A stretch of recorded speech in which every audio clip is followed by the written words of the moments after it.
শুনলাম যে আমাদের অন্তর্বর্তীকালীন সরকার নাকি নতুন আইন পাশ করতেছে যে আওয়ামী লীগের ব্যাপারে যারা কথা বলবো তাদেরকে নাকি জেলের মধ্যে ঢুকানো হইব। আওয়ামী লীগের কোনো ছবি শেয়ার করলে বা আওয়ামী লীগের পক্ষে যারা আছে সবারই নাকি আইনের আওতায় আনা হইব। তো বিষয়টা হইতেছে যে চেঞ্জ কি হইল, এই যে এত কিছু যে হইল, দেশের মানুষ যে এত রাস্তার মধ্যে নাইমা এরকম একটা গণ অভ্যুত্থান করলো, তাহলে দেশ চেঞ্জ কি হইল? যে প্যাটার্ন আগে ছিল এখন ওই প্যাটার্নেই তো সব কিছু চলতেছে। আগে যেরকমভাবে সব কিছুরে দামাচাপা দেওয়ার চেষ্টা করছে, এখনও তো দামাচাপা দেওয়ারই চেষ্টা করতেছে। আগে যেরকম ফেসিস্ট ছিল, যারা বলে ফেসিস্ট ফেসিস্ট, এখন কি? এখনও তো ফেসিস্টই। আগে যেরকম মানুষের বাক স্বাধীনতা ছিল না, এখনও তো মানুষের বাক স্বাধীনতা নাই। তাহলে চেঞ্জটা কি হয়েছে? আমার কাছে মনে হয় না কোনো কিছু চেঞ্জ হয়েছে। আর এই যে বারবার বলতেছে যে আওয়ামী লীগের নিষিদ্ধ নিষিদ্ধ নিষিদ্ধ কোনো দল করতে পারে না। নিষিদ্ধ হয়তো বা কাগজে হয়, কিন্তু কোনো দল করতে পারে না। নিষিদ্ধ একটা দলকে নিষিদ্ধ করে দেশের জনগণ। জনগণ যখন মনের থেকে আস্তে আস্তে তুলে দিব, তখন ওইটা এমনি নিষিদ্ধ হয়ে যাব। তো এই যে এখন এই যে এনসিপি নামের যে দল যা কিছুই করতেছে, তো ইতিহাস তো চেঞ্জ হয়।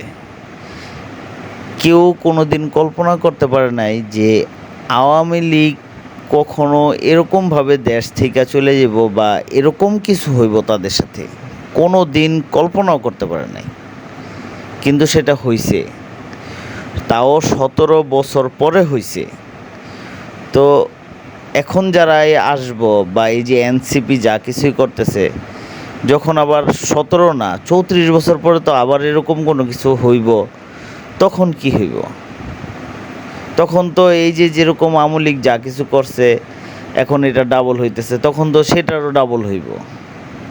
মাঝখান্দা কাদের জীবনটা টুটুট হইব জানেন? জীবনটা টুটুট হইব হচ্ছে সাধারণ মানুষের, ভোগান্তি হইব সাধারণ মানুষের, আর কোনো কিছুই না। কারণ আগে যেরকম দুর্নীতি হয়েছে এখনও তার চেয়ে আরও বেশি হইতেছে। বিভিন্ন খবরের মধ্যে দেখাইতেছে যে 9 মাসে 90,000 কোটি টাকা পাচার হয়ে গেছে, এটা হয়ে গেছে সেটা হয়ে গেছে। করিডোর দিতেছে, করিডোরের কথা তো বাদই দিলাম। যেটা আগে আওয়ামী লীগের যেই সভাপতি ছিল শেখ হাসিনা, উনি বলে গেছে যে আমি যদি করিডোর সেন্ট মার্টিন এগুলা সেগুলা দিয়ে দিতাম তাহলে আমি অনেক কিছু ব্লা ব্লা ব্লা বহুত কিছু বলে গেছে। এখন তো আসলে তার কথার সাথে অনেক কিছু মিলে যেতেছে। তো এগুলো আসলে উচিত হইতেছে না। বাংলাদেশের মানুষ চাইছিল যে দেশটা চেঞ্জ হবে, কিন্তু আসলে দেশ চেঞ্জের নামে প্রতিহিংসা আরও মানুষের ভিতরে বেশি আসতেছে। মানুষের ভিতরে প্রতিহিংসাটা এখন আর বেশি আসতেছে। তো এরকমভাবে যদি চলতে থাকে, এক সময় রাজনীতি করার জন্য মানুষ থাকবো না। রাজনীতি করার জন্য তখন লাশ আর লাশ থাকবো।